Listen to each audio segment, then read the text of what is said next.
Benjamin Grange, bonjour.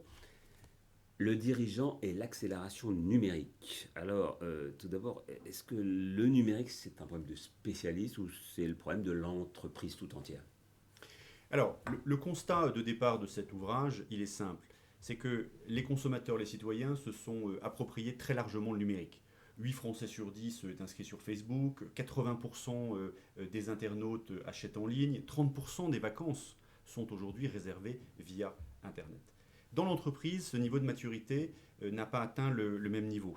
Et il est urgent donc d'accélérer pour réduire ce fossé, d'où le fait d'accélérer sur le numérique. Donc j'ai voulu ce livre parce que, fort d'entretiens de dirigeants et d'entretiens de dirigeants français, euh, je voulais absolument qu'on puisse donner un mode d'emploi, un guide simple pour justement progresser facilement. Ce qu'il faut rappeler quand même, c'est que numérique ou pas, le cœur du métier de l'entreprise reste le même. Alors vous avez raison, le cœur de métier, le cœur de métier de l'entreprise reste. Le métier ne change pas à l'ère du numérique, il évolue dans un monde qui lui-même a changé avec les usages des consommateurs. Ça veut dire que si on veut rénover le cœur de métier de l'entreprise, on va être obligé d'innover davantage et donc d'accepter le fait que demain, 9 sur 10 des idées seront à abandonner au profit d'une qui sera gagnante. C'est l'exemple de Blablacar qui a mis 7 ans pour arriver à rencontrer son succès. Et donc pendant 7 ans, il a fallu être patient et il a fallu financer l'entreprise. Et ce que vous nous dites dans ce livre, au fond, c'est que l'essentiel quand même, bon, c'est pas forcément la technologie, c'est l'humain. Alors, on surestime le poids de la technologie dans la transformation numérique.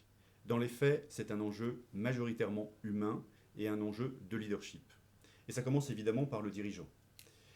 Aujourd'hui, près de 2 Français sur 10 considèrent que les dirigeants sont plus avancés qu'eux dans la Donc il transformation y en a 8 numérique. sur Donc il y en 10 a qui évidemment pensent 8, voilà, qu'ils il y en a 8 qui ne sont disent pas assez nous sommes connectés. plus, les collaborateurs sont plus avancés que leurs dirigeants.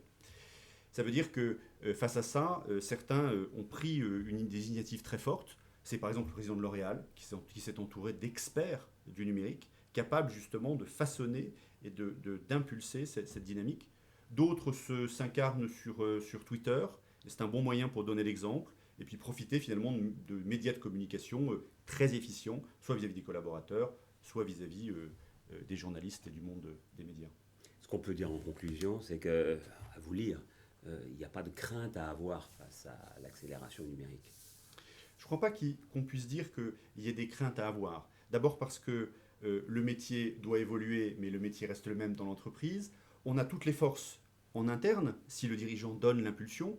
Et parmi les forces, il y en a une qu'on a trop souvent sous-estimée.